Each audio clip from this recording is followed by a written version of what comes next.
The horrific Mississippi bridge collapse. Bridge collapse infrastructure failure का एक बहुत ही भयानक टाइप है और ये ज़्यादातर या तो इंजीनियरिंग मिस्टेक्स की वजह से होते हैं या मेंटेनेंस की कमी की वजह से। लेकिन इस केस में दोनों ही रीजंस ने एक बड़ा रोल प्ले किया है। 1 अगस्त 2007 को ये ब्रिज मिसिसिपी में कोलैप्स हुआ था। 100 से ज़्यादा कार्स और 18 वर्कर्स 40 मीटर नीचे नदी में जाकर गिरे थे। इस इंसिडेंट में 13 लोग मारे गए थे और 145 लोग इंजर्ड हुए थे। इस इंसिडेंट के बाद उस ब्रिज में जितने भी इशू थे वो सामने आए थे और बाद में ये पता लगा कि उसे रिपेयर करने की बहुत ज़्यादा ज़रूरत थी जिसका ध्यान नहीं दिया गया था। और उस ब्रिज में कंस्ट्रक्शन मिस्टेक भी थी, जैसा कि मैंने शुरू में बताया था। बीम और पुल को जो प्लेट जुड़ती है वो जितनी मोटी होना चाहिए था आइडियली उससे आधी थिकनेस की थी।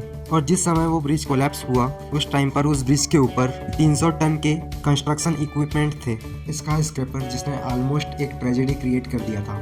ये 1970 में क्रिएट हुआ था और इसकी कॉस्ट लगभग $120 मिलियन थी और ये उस टाइम पर शिकागो की सबसे हाईएस्ट बिल्डिंग हुआ करती थी। और इस बिल्डिंग का front end side Italian marble से बना था, लेकिन बाद में ये एक यूनिक मार्बल बहुत ही कॉस्टली और डेंजरस साबित हुआ। बाद में ये रियलाइज़ हुआ कि जो मार्बल की स्लैब्स थी वो कुछ ज़्यादा ही थिन थी, इसलिए जब उन्हें वहाँ अटैच किया गया बिल्डिंग में तो वो क्रैक करने लगी।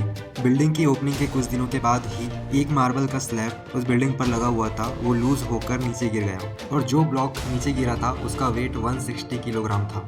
और अच्छा ये रहा कि वो ब्लॉक साइड की ही एक स्काई स्क्रैपर के छत पर जाकर गिरा, ना कि वहाँ की स्ट्रीट पर। और इस इंसिडेंट के बाद उस बिल्डिंग की स्टेबिलिटी पर सवाल उठाए गए तो इस बिल्डिंग के डेवलपर्स ने कहा कि इस बिल्डिंग के फ्रंट एंड के पार्ट जो कि फसाद है उसमें बस प्रॉब्लम है। पर आने वाले कुछ सालों में शिकागो का टेम्परेचर राइज हुआ और इसकी वजह से जो स्लैब्स थे वो क्रैक होने लगे, क्रैक होकर नीचे गिर रहे थे, इसलिए उस बिल्डिंग पर स्टील के प्रोटेक्शन लगाने का डिसाइड हुआ। लेकिन ये एक टेम्पररी सॉल्यूशन था और कुछ 5 सालों बाद जितने भी स्लैब्स थे उन्हें ग्रेफाइट पैनल से रिप्लेस कर दिया गया। लेकिन AON सेंटर अकेली ही ऐसी बिल्डिंग नहीं थी जिसके फसाद से ऑब्जेक्ट गिर रहे थे, बल्कि शिकागो में उस टाइम पर काफ़ी बिल्डिंग्स थी जिनमें ये हो रहा था।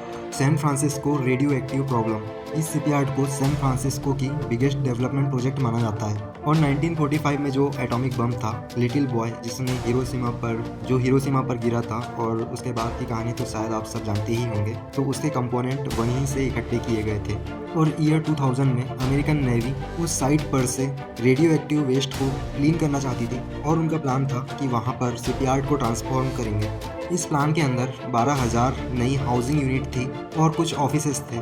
और इन सभी प्लान्स के लिए अमेरिकन कंपनी जिसका नाम था टेट्रा टेक, उसे $150 मिलियन रुपए दिए गए एज अ कॉन्ट्रैक्ट क्लीन करने के लिए। और इस कॉन्ट्रैक्ट की ड्यूरेशन 2006 से 2012 तक। और जब क्लीन अप का काम खत्म हो गया था तब 2 और अलग कॉन्ट्रैक्टर को वहां पर घर बनाने के लिए कॉन्ट्रैक्ट दिया गया था। लेकिन टेट्रा टेक कंपनी के ऊपर ये एलिगेशन लगाए गए कि उन्होंने जो क्लीन किया है वहां पर साइट पर वो फेक है, वो डिटेल फेक है। और कंपनी ने सॉइल टेस्टिंग की रिपोर्ट का जो डेटा दिया है वो भी फॉल्स है। और 2 सालों के बाद टेट्रा टेक कंपनी ने भी ये एडमिट किया और उन्होंने इस इंसिडेंट का जो पूरा ब्लेम था वो उनके इंडिविजुअल एम्प्लॉय पर डाल दिया।